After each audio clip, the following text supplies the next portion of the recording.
Assalamualaikum warahmatullahi wabarakatuh. Semangat pagi anak-anak kelas 5. Bagaimana kabarnya hari ini? Semoga kita semua sehat-sehat ya.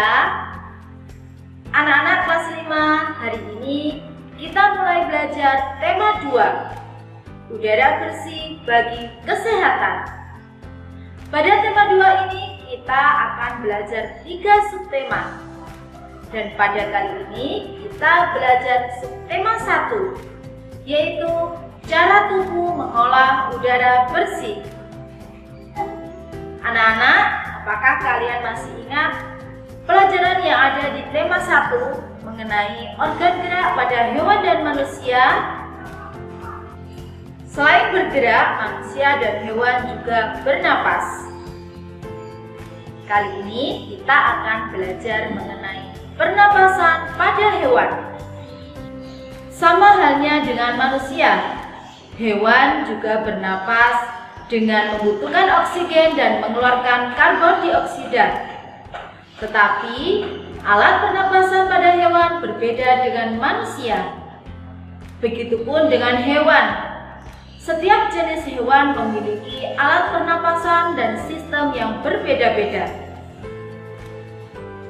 Yang pertama, kita akan belajar alat dan sistem pernapasan pada cacing tanah.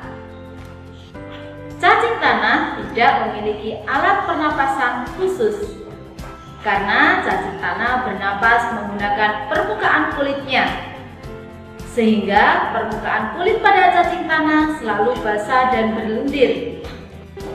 Hal ini memudahkan cacing tanah untuk menyerap oksigen dari udara. Nah, anak-anak, apakah kalian tahu mengapa cacing tanah menyukai tempat yang lembab?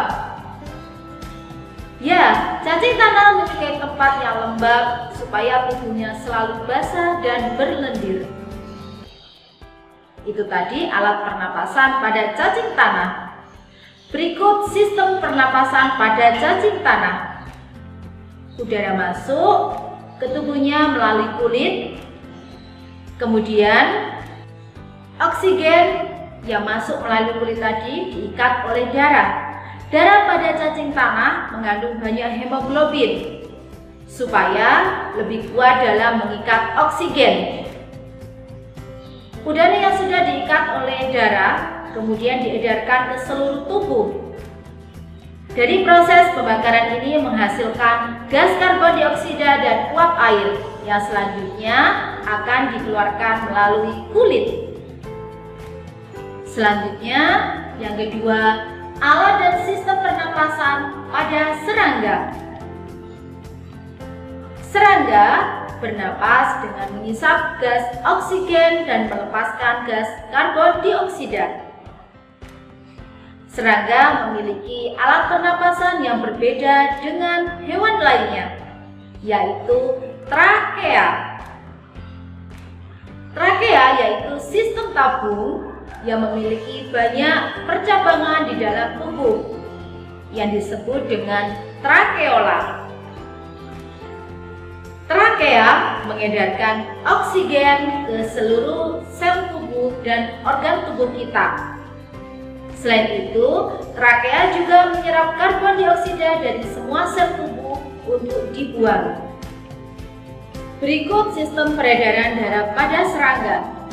Yang pertama, udara masuk ke trakea melalui pori-pori kecil yang disebut dengan spirakel. Setelah itu, udara beredar melalui pembuluh udara kecil. Selanjutnya, oksigen diambil oleh sel-sel tubuh. Setelah itu, karbon dioksida mengalir ke trakeola. Dan yang terakhir, karbon dioksida dibuang melalui spirakel. Nah, bagaimana anak-anak? Sudah paham mengenai alat dan sistem pernapasan pada serangga? Anak-anak, di sini Bude akan menjelaskan alat dan sistem pernapasan pada ikan atau fishes. Semua makhluk hidup, termasuk ikan, memerlukan oksigen untuk tetap hidup. Ikan sendiri bernafas dengan organ khusus mirip saringan yang biasa disebut dengan insang. Insang berwarna merah muda dan selalu lembab. Insang berada di belakang rongga mulut dan pada kedua sisi kepala ikan. Insang juga dilindungi oleh selaput atau rangka yang disebut dengan tutup insang atau biasa disebut dengan operkulum. Pada insang terdapat pembuluh darah halus. Pembuluh darah itu dapat menyerap oksigen yang terkandung di dalam air dan melepas karbon dioksida dari darah. Insang juga berfungsi sebagai alat pengeluaran garam-garam dan sebagai penyaring makanan. Untuk memperoleh cukup oksigen, mulut ikan dan insang bekerja bersama-sama seperti pompa isap air. Pertama-tama, tutup insang menutup. Secara bersamaan, mulut terbuka dan dinding mulut mengembang. Hal itu menyebabkan terisapnya air masuk ke dalam. Kedua, rongga mulut menyempit dan mulut tertutup. Secara bersamaan, tutup insang terbuka. Akibatnya, air keluar dari mulut melewati insang. Saat itulah oksigen dari dalam air terserap dan karbon dioksida dikeluarkan. Anak-anak, perhatikan gambar di samping. Nah, gambar di samping ini menunjukkan mulut terbuka dan dinding mulut mengembang. Nah, anak-anak perhatikan. Gambar panah biru menunjukkan aliran air masuk ke dalam rongga mulut ikan.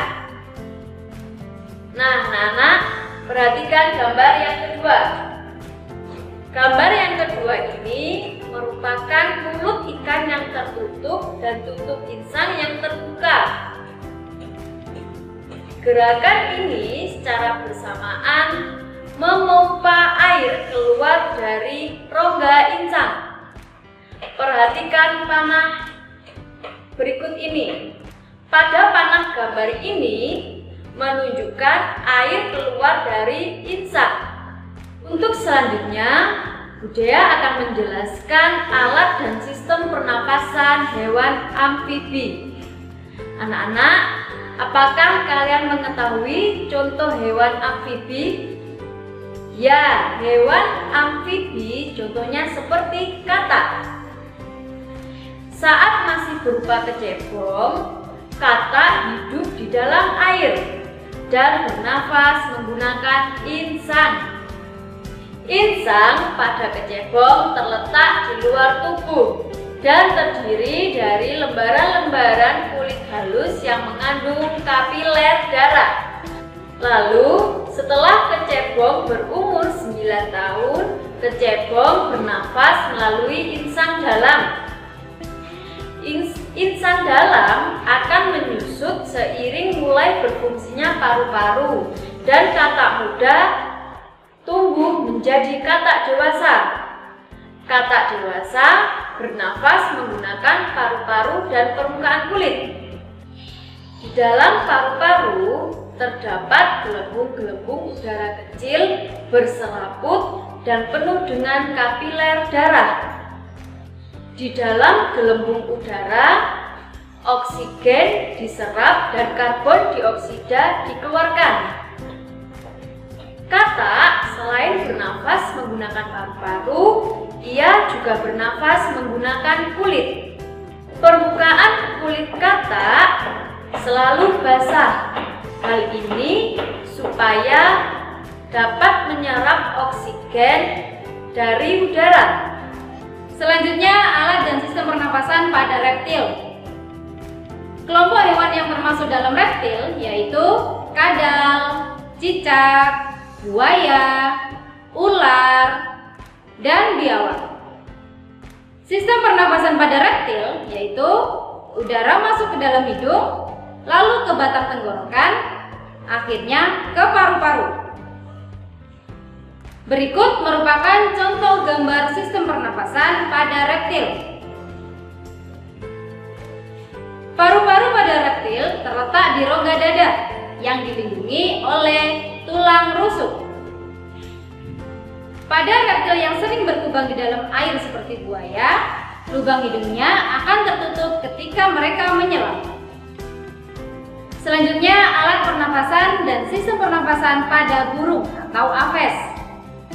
Burung bernapas menggunakan paru-paru. Sistem pernapasan pada burung yaitu udara masuk melalui hidung. Kemudian, udara melewati trakea atau tenggorokan. Dari trakea, sebagian udara masuk ke dalam paru-paru dan sebagian masuk ke dalam kantong udara. Saat tidak terbang, burung menghirup udara yang sebanyak-banyaknya untuk disimpan di dalam kantong udara.